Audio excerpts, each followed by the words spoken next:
The most dangerous falsehood is the one you hear all the time. One day you stop arguing with it, and you accept it without saying anything, because there are occasions when life doesn't break you by making you fail.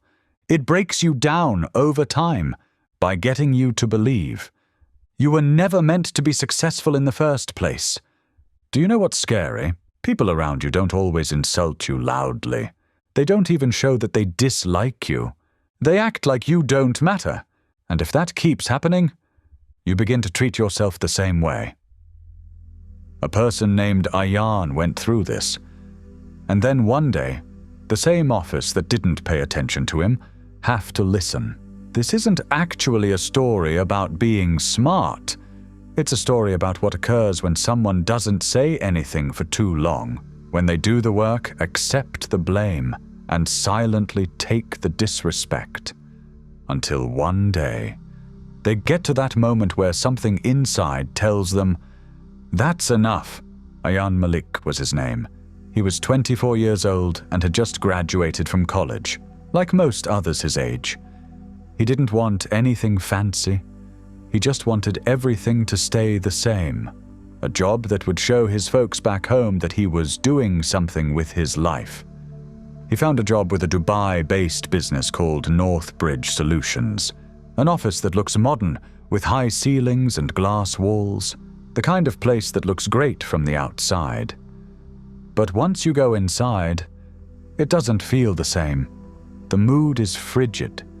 Not because of the AC, but because it looks like everyone is in a race. And no one wants to stop for someone new. They hired Ayaan to be a junior data assistant.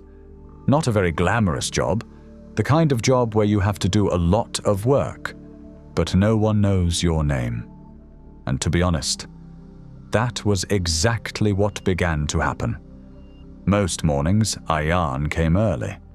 Not because he liked getting up early, but it felt safer. He could work without feeling like someone was watching him when the office was empty, without feeling like they were being judged. The venue would start to fill up by 9 a.m. People would go in with coffee in hand and joke with each other. Ayaan would just sit there, typing silently, not attempting to get attention, because he had already learned something about the job. If you talked too much, people knew how to make you feel dumb. He stayed in his lane, then. One afternoon, he was strolling by the printer area when he heard two older workers discussing. Not very loud, not even close to what they wanted him to hear, but it was loud enough. One of them said, almost as if it were nothing, "I still don't understand why they hired him. He never speaks." The other one sneered and laughed quietly. "Yes, he's just there." That was the problem. They didn't even say he was useless, like they were angry. They spoke it like it was true, like it was clear. Ayaan kept on walking, and he did what he always does. He behaved like it didn't bother him. It was worst at meetings. People would cut him off whenever he tried to say something. "We'll take care of it," or "Just send it later." And if he didn't say anything, no one asked him anything.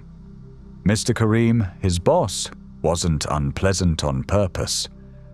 That would have been simpler. He was the kind of boss that smiled at you while being rude. One day, Kareem put a file on Ayaan's desk. "This report is a disaster. Make it right." Ayaan opened it and quickly understood something. It wasn't his report. He looked up very cautiously. "Sir, I believe this file was created by..." Kareem stopped him without even glancing at him. "Don't think too much, Ayaan. Just fix it." And Ayaan did. That was what he had been doing since he joined. Fixing things that other individuals did wrong. In a quiet way. Staying late. Fixing problems that weren't even his. He would sometimes remain until 9 or 10. Not because anyone made him do it, but he was afraid in his heart that he would have to prove himself. Someone would take his place. His room was basic and virtually empty, just enough for him to live and work. The kind of place where you don't actually live, you just get better there. His mum would phone him from Pakistan. "Beta, how is your work going?" And every time Ayaan would say the same thing. "It's going well, Ami. I'm learning." But when the call was over, he would lie down and look at the ceiling. And you know how it feels when you're tired, but you can't fall asleep because your mind won't stop talking. That was Ayaan most of the time. He'd ask himself in silence, "Why does it feel like I'm falling behind even though I'm working so hard?" Sometimes you don't really get fired. They just make you feel like you don't belong anymore. Then, one day, Northbridge made a big announcement. A new task. The deal with Horizon. A deal worth millions of dollars.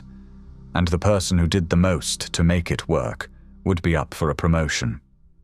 All of a sudden, everyone got really busy.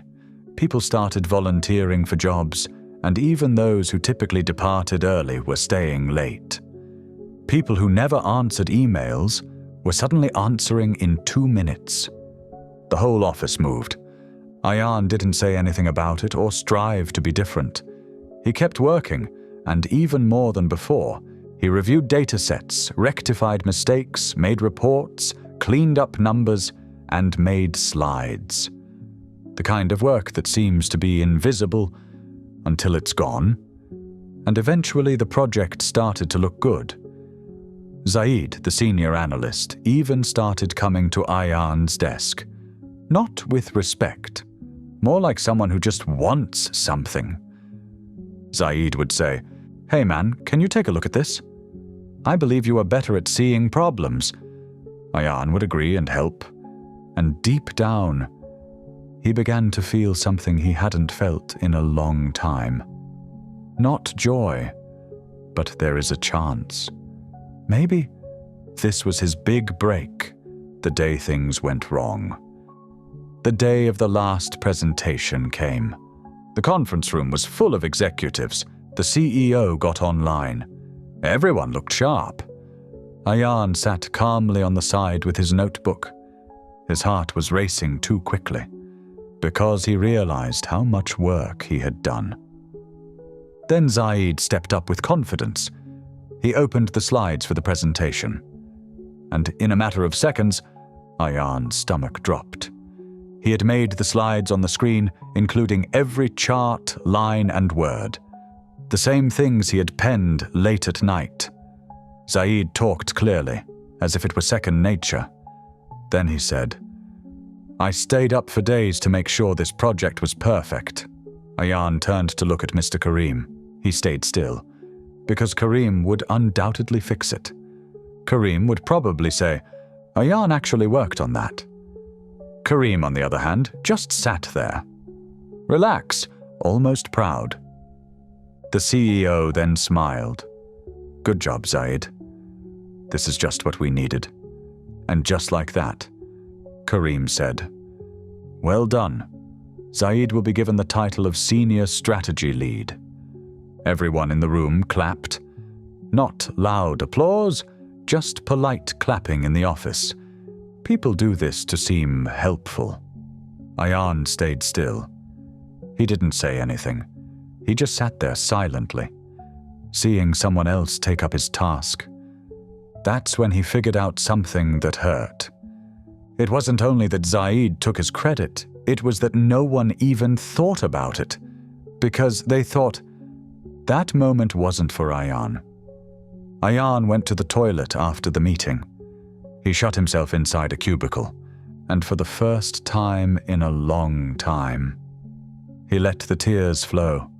No loud crying, just breathing quietly and giving each other a hand. He remembered every time someone didn't pay attention to him. Every time his message was marked as seen. Each time someone grabbed his work, they would say, "Nice, I'll take care of it." And then he knew. It could be that they weren't the only problem. It might have been a problem that he continued allowing it happen. He didn't sleep that night. He didn't even lie down. He turned on his laptop and began to gather proof. Chains of emails, history of file versions, logs of access, timestamps, screenshots, every piece of evidence that revealed who made what. By dawn, he no longer had a report in his hands. He had a full record. The kind of record that may end a career. The next day, the CEO set up a meeting to follow up. Zaid came back looking sure of himself. Kareem came back comfortable. But Ayaan came in a different way. Not hostile, not feeling, just steady. He had a folder in his hand. And when the meeting started, he said calmly, "Sorry, can I have a minute?" Everyone in the room stopped. Kareem scowled right away. "Ayaan, now is not the time." But Ayaan didn't sit down. He looked at the screen of the CEO and said, "I made the Horizon project." The room got quiet. Zaid laughed in an odd way. "What? Come on?" Ayaan nodded once. "I'm not making a guess. I have proof." The CEO bent over. "Show it." Ayaan plugged his laptop in, and the screen showed everything. Changes, dates, names, the exact history of the file. The room did not blow up. No yelling. But you could tell that things were tense. Zaid's smile faded. Kareem tried to talk, but the CEO put up his hand. "Let him finish."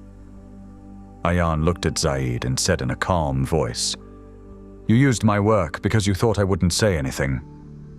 And that sentence hit harder than any yelling could, because it was real. Everyone in that room knew it. There was an email sent out across the firm 2 days later. Subject: results of the internal review. They cancelled Zaid's promotion. He was taken out of the role, and Mr. Kareem was being looked into. The office felt different that day. Not too loud, not a big deal, just not comfortable. Because everyone had to confront the truth today. They have seen unfair things happen, and saying it was office culture. Ayaan then got a call from HR. "Ayaan, the company is giving you the job." He held the phone and didn't say anything for a second. It didn't feel real. Then he said quietly, "Thanks." But when the call was over, he didn't have a party. He didn't write about it. He didn't even smile that much. He just sat there and took a breath. Because the title wasn't the real victory. There was another victory. He finally stopped thinking of himself as weak. He came back to the office a week later. Same place, the same desks, same people. People treated him differently now, though. A few people smiled politely. Some people didn't look at each other. And a junior worker came up and said softly, "Sir, I really admire what you did."